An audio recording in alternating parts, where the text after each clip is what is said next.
Hello everybody, welcome to Simple Joe Vlogs. Just as in the title, it's going to be kept simple. What I want to impart is the knowledge that I've gained through experience, through my work experience. And today, we're going to talk about basic food hygiene. You could be working in the food and beverage industry, or you could be thinking about starting your own small business, small restaurant, or a cafe, or just a food outlet, whatever it is. Or you could also be having a party where you're going to cook food for family and friends. Remember, you got to follow basic food hygiene. Why? Because you've got to keep food safe so that you are not responsible for somebody else falling ill. The importance of keeping food safe is because there could be occurrence of food poisoning. It could be in various ways. A lot of personal suffering, diarrhea, vomiting, and such. So let's see how we can keep it safe and what exactly is contamination. Now, basically, in this particular scenario where it is food contamination, it means something in the food that should not be there. But before we go further, let's first think. It starts with you. Keeping food safe starts with you. You've got to shower regularly. Keep yourself clean. Clean clothes. A very neat and tidy appearance. Also, ensure that your hair is either, if you're a lady, of course, your hair is tied back, your hair is neat. If possible, use a hairnet, a hair cover, a cap. Make sure that your nails are cut short. When you are dealing with food, you're not allowed to have long nails. Make sure also that you wear sensible shoes because you're going to be standing for a long time. You've got to keep your feet comfortable. So once you are ready, and remember, always wash your hands as many times as possible. Yes, you could use gloves to handle food, but then again, think about it. I've been to fast food restaurants, and it really surprises me that sometimes the cashier handles cash wearing gloves, and with the same gloved hand, she also or he also handles the food. So, what's the use of wearing the gloves? The gloves are already contaminated, and we'll talk about contamination. So like I said, contamination means in food contamination, something which should not be in the food is present. Now basically there are three ways that food can get contaminated. One is physical contamination, the other microbiological contamination, and the third is chemical contamination. Now let's look at the first one, physical contamination. What is physical contamination? It could be dust, small grains of sand, stone, or cracked glass, a small piece of glass, a fly, some object in the food, mostly what you can see. But of course, if it's glass, you've got to be very, very careful because you cannot see glass. And the food is contaminated, physically contaminated, you got to throw it out. There's no other go. Then some of us have the bad habit of biting our nails and spitting them out. That may fall in the food. So that's a reason why you got to keep food covered. So to prevent physical contamination of food, it's simple, it's easy, keep food covered. Also, you got to wash your vegetables because if you go to the market, you go to the supermarket, you find that vegetables sometimes have dust and dirt on them. If you do not wash them properly, there is a strong possibility that it's going to end up in your food. And that is physical contamination because you do not know where the vegetables came from, how they were transported, how they were stored. So you got to make sure you wash your vegetables well.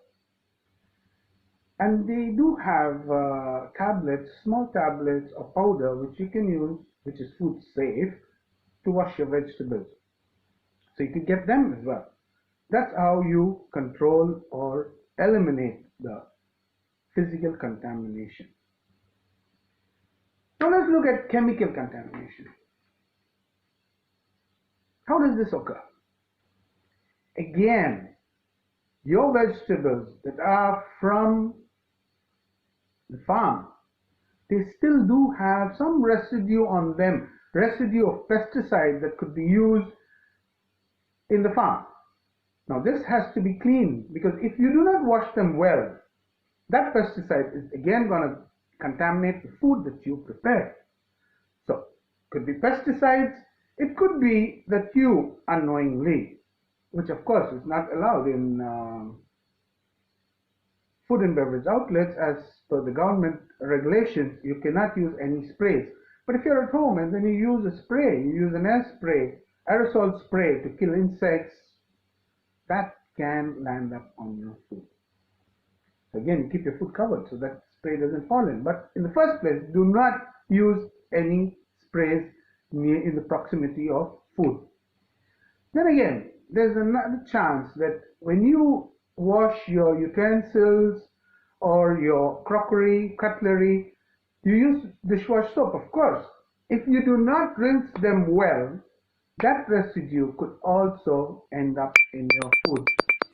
So you've got to be very careful in how you control this. So you can stop physical contamination and chemical contamination of food by following these very simple procedures. Wash the vegetables and the food items, even the meat, of course. Wash them well before preparation. Make sure all your equipment is clean. Very important, because if your equipment is not clean, there are possibilities that the dust can fall in, or probably small screws from your equipment. Oh God, rust from your equipment. So these things you've got to be very careful. Keep your equipment clean always.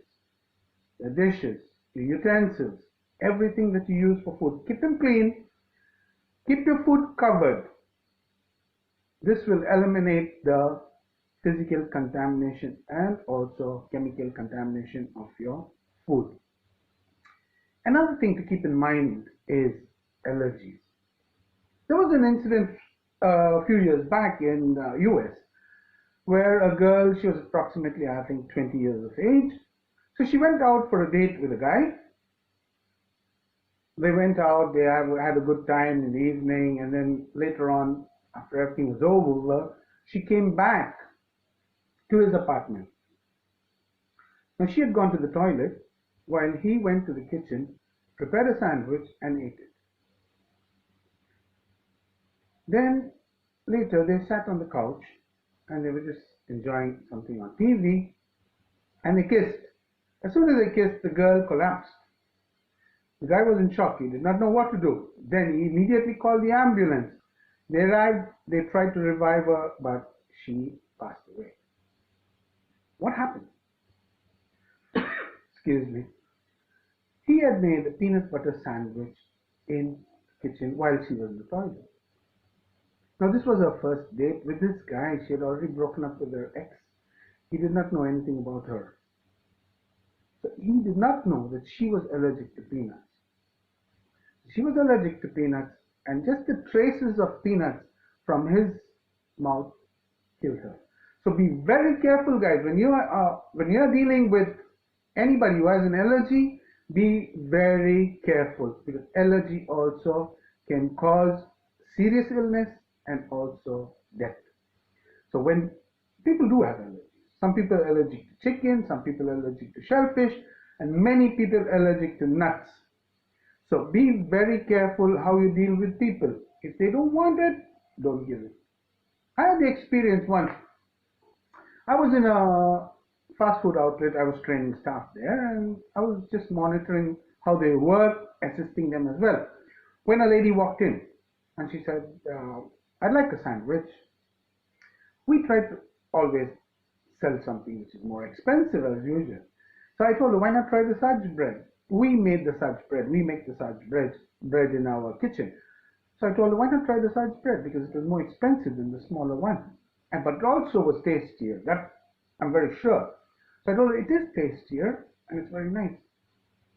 She then asked me, does it contain milk? I really didn't know. I just joined the company as well. I could have said no and made a sale, but we don't do that. We do not cheat the customer. So when she asked me that, I told her, please, ma'am, just give me 2 minutes. I'm really sorry, I don't know, but I will check and let you know.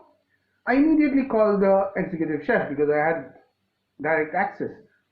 And I said, chef, do you use milk in Saj? He said, yes, we do. I said, thank you. I turned back to the lady and I told her, I'm really sorry, it does contain milk. She did not buy that, but I prevented somebody from getting sick because there is something called lactose intolerance. Some people cannot take dairy products.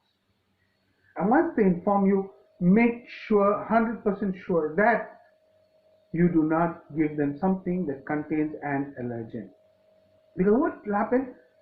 They may get sick, and there are also legal implications, guys, where the law comes in and there's a lot of trouble. You do not want to make somebody sick.